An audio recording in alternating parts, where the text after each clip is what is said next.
অঙ্ক শিখাবো ভগ্নাংশের গুণ। ধরো অঙ্ক আছে 120 গুণিত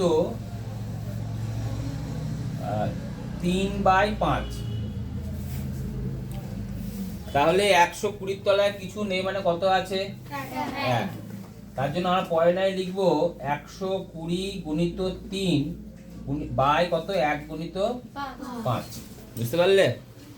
এবার কোনাকুনি কাটাকাটি করতে পারো বা ওপর নিচে কাটাকাটি করতে পারো। কাটাকাটি করা মানে কি করা? ভাগ করা। তাহলে যদি কাটাকাটি করি, এই 5 দিয়ে কাটাকাটি যায়। 5 দিয়ে ভাগ করার নিয়ম তোমরা কি শিখেছিলে? লাস্টে যদি 0 বা 5 থাকে একক স্থানীয় অঙ্কে, তাহলে 5 দিয়ে কি করা যায়? কাটাকাটি করা যায়। তাহলে 5 একে 5, আর উপরে কত হলো বলো? 5 দুগুণে 10, 4 5 20। তাহলে 24 কে 3 দিয়ে গুণ করলে কত হয়? 72 ভাগ 1, মানে অ্যান্সার কত হলো? 72। বুঝতে পারলে? ক্লিয়ার হয়েছে? আর একটা শেখায়। দেখো অঙ্ক থাকে যদি 1 পূর্ণ 3/5 গুণিত 7 পূর্ণ 1/2। তাহলে সেক্ষেত্রে কি করে? প্রথমে পূর্ণ ভাঙবে। পূর্ণ ভাঙলে কত হয় বলো? 8/5 গুণ 15/2। এবার কি করবে? না, গুণ গুণ গুণ গুণ মানে লসাগু নেই। যোগ থাকলে লসাগু করতে হয়, গুণ থাকলে কাটাকাটি করবে। কোথায় কোথায় কাটাকাটি করবে? কোনাকুনি কাটাকাটি করতে পারো বা ওপর নিচে কাটাকাটি। পাশাপাশি কাটাকাটি হয় না, ঠিক আছে? এই পাশে এই পাশে কাটাকাটি হবে না, এই পাশে এই পাশে কাটাকাটি হবে না। কোথায় কোথায় হতে পারে? উপরের সঙ্গে নিচে বা কোনাকুনি, ঠিক আছে? তাহলে কাটাকাটি গেলে কথা হয় 5 একে 5, 3 5 15, 2 একে 2, 4 দুগুণে 8।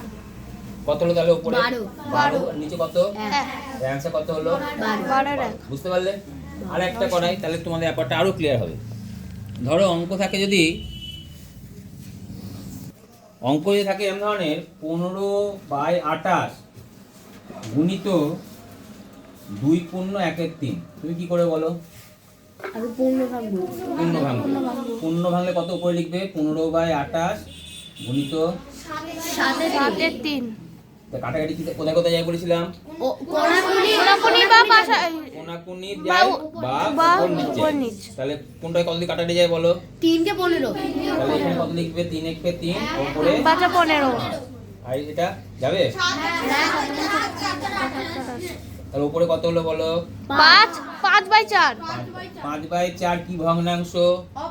অপ্রকৃত ভগ্নাংশের মান কত জানো? 1 এর চেয়ে বড় না ছোট? 1 এর চেয়ে বড়। 1 এর চেয়ে বড়। তাহলে এটা কত হবে? পূর্ণ ভাঙলে কত হবে? 5 আর 1 1 পূর্ণ 1 এর 4। হ্যাঁ, 1 পূর্ণ 1 এর 4। লাস্টে উত্তর লিখবে কি? নির্ণয় গুণফল 1 পূর্ণ 1 এর 4। মনে থাকবে? তাহলে এইভাবে গুণ করতে পারবে তোমরা। তাহলে এইভাবে যদি গুণ করতে পারো, তাহলে 88 পাতা সমান করতে হবে।